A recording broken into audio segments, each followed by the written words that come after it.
नमस्कार, मैं आतिश और स्वागत है आपका कैंडलस्टिक गुरुजी में। तो आज के इस वीडियो में हम लोग देखेंगे ट्रेंड क्या है, कितने टाइप के ट्रेंड होते हैं और हम लोग ट्रेंड को कैसे आइडेंटिफाई कर सकते हैं। तो किसी चीज़ के ट्रेंड का में होने का मतलब है कि लोग उसको पसंद कर रहे हैं। जब पब्लिक का मास पब्लिक सेंटिमेंट किसी एक चीज़ की तरफ हो तो उसको हम लोग ट्रेंड बोलते हैं।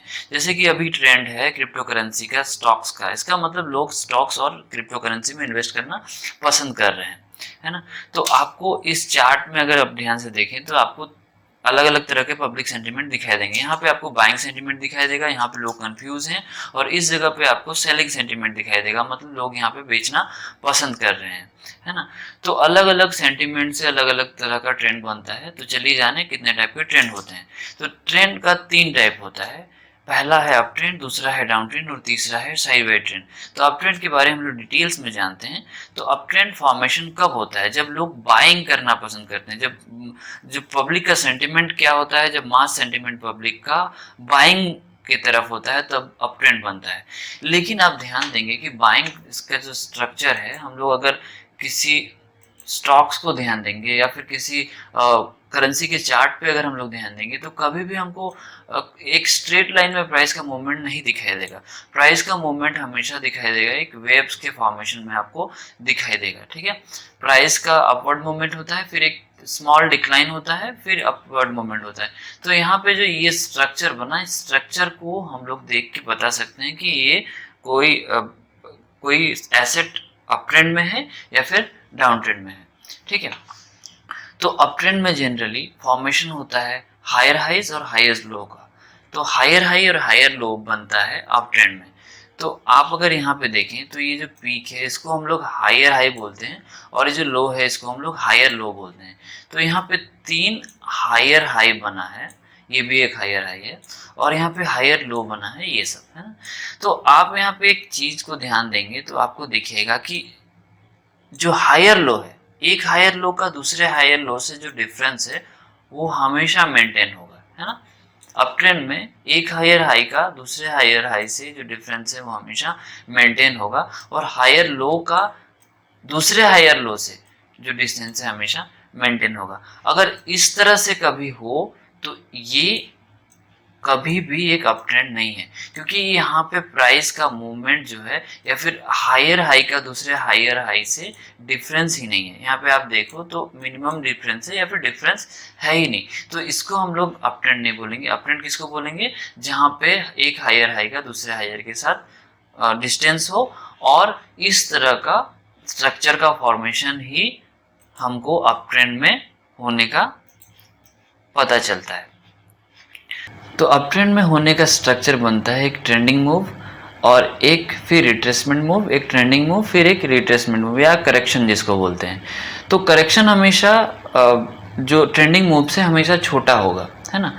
तो अगर आप देखेंगे यहाँ पे हायर हाई का फॉर्मेशन हुआ, यहाँ पे भी हायर हाई का फॉर्मेशन हुआ, हायर हाई का फॉर्मेशन हुआ, फिर ये सब है लोअर लो। तो हायर हाई और लोअर लो अप ट्रेंड में बनता है। तो स्ट्रक्चर कैसा होगा? हायर हाई और हायर लो का।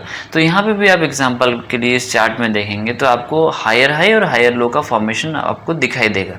तो यहाँ पे आपको दिखता है हायर हाई और हायर लो का फॉर्मेशन।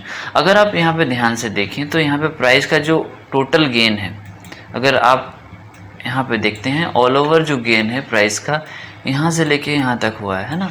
प्राइस यहाँ पे स्टार्ट हुआ और यहाँ पे क्लोज हुआ, तो प्राइस का जो गेन है वो यहाँ से यहाँ तक हुआ। इसका मतलब ये अप ट्रेंड में है। तो अप ट्रेंड का स्ट्रक्चर कैसा होता है? वहाँ पे हायर हाई और हायर लो का फॉर्मेशन होता है, जिसको हम लोग देख के बता सकते हैं कि अप ट्रेंड में है। तो जस्ट उसका उल्टा डाउन ट्रेंड में एक ट्रेंडिंग मूव है जो नीचे की ओर होगा, और रिट्रेसमेंट मूव या फिर करेक्शन मूव है वो ऊपर की ओर होगा। तो जो ट्रेंडिंग मूव है वो बड़ा होगा और रिट्रेसमेंट मूव या करेक्शन मूव वो छोटा होगा, ठीक है।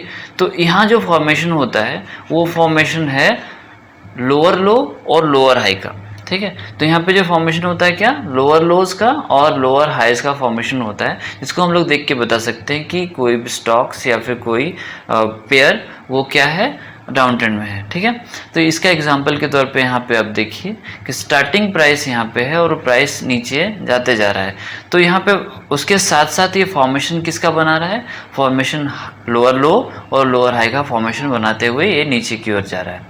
तो एक स्ट्रेट लाइन में कभी मूव नहीं होगा, हमेशा ये एक स्ट्रक्चर बनाएगा जिसको हम लोग इस तरह से पहचान सकते हैं। लोअर लो का फॉर्मेशन है और हायर हाई का फॉर्मेशन है, तो इस फॉर्मेशन को हम लोग देख के बता सकते हैं कि ये डाउन ट्रेंड में है। ठीक है, तो अब आता है तीसरा टाइप का ट्रेंड है side wise trend. Side wise trend में क्या होता है, प्राइस का एक जगह पे स्टक हो जाने को हम लोग साइड वाइज ट्रेंड बोलते हैं। यहाँ पे आप देखें एक फ्लोर और एक रूफ के बीच में ये प्राइस लटक सा गया है। ठीक है, तो इसका एग्जांपल के तौर पे यहाँ पे आप देखिए कि प्राइस एक फ्लोर और एक रूफ के, अगर आप इसको रूफ मानते हैं, इसको अगर रूफ मानते हैं और इसको फ्लोर मानते हैं, तो प्राइस इस जगह पे बार बार मूव हो रहा है ना, और इस जगह पे टकराने के बाद ये नीचे आ रहा है और यहाँ से फिर ये बाइंग प्रेशर ऊपर की ओर फिर ये मूव हो रहा है। ठीक है, तो ये जो स्ट्रक्चर है ये बनाता है रेंज। ठीक है, प्राइस एक रेंज में आके फंस सा गया है और वो बहुत समय तक इस रेंज के अंदर रहता है, तब हम उसको बोलते हैं साइड वाइज ट्रेंड। तो लेकिन ये हमेशा नहीं रहेगा, प्राइस का मूवमेंट कभी ना कभी ऊपर या नीचे की ओर होगा। अगर ये ऊपर होता है तो ये अप ट्रेंड बनाता है, अगर ये नीचे होता है तो ये डाउन ट्रेंड का फॉर्मेशन होता है। ठीक है, तो आज की इस वीडियो में हम लोगों ने सीखा कि अप ट्रेंड, डाउन ट्रेंड और साइड वाइज ट्रेंड होता है, जहाँ पे हम देखते हैं कि हायर हाई का फॉर्मेशन, हायर लो का फॉर्मेशन अप ट्रेंड बनाता है और लोअर लोज और लोअर हाई का फॉर्मेशन डाउन ट्रेंड बनाता है। ठीक है, और रेंज में हमने देखा कि जो प्राइस है वो दो बाउंड्रीज के बीच में स्टक हो गया है, दो पैरेलल लाइंस के बीच में स्टक हो गया है। तो ट्रेंड क्या है, ट्रेंड मास पब्लिक सेंटिमेंट को हम लोग ट्रेंड बोलते हैं। ट्रेंड तभी होगा जब लोग किसी एक चीज़ को खरीदना, बेचना या फिर उसको पसंद करना चाहेंगे, तो उसको वो एक ट्रेंड बन जाता है। ठीक है, तो अगला वीडियो में हम लोग देखेंगे कि सपोर्ट एंड रेजिस्टेंस क्या है, और हम लोग सपोर्ट रेजिस्टेंस को कैसे आइडेंटिफाई करेंगे, और सपोर्ट रेजिस्टेंस की लाइन को हम लोग ड्रॉ करना सीखेंगे। तो ट्रेडिंग करने से पहले का पहला स्टेप है कि हम लोग सपोर्ट रेजिस्टेंस की लाइन को अच्छे से ड्रॉ करना सीखें, उसके बाद हम ट्रेड करना चालू करेंगे। ठीक है, तो आज के इस वीडियो में बस इतना ही। वीडियो के अंत तक बने रहने के लिए धन्यवाद। वीडियो को लाइक करें, कमेंट करें, सब्सक्राइब करें, बेल आइकन को दबाना ना भूलें और शेयर ज़रूर करें। धन्यवाद।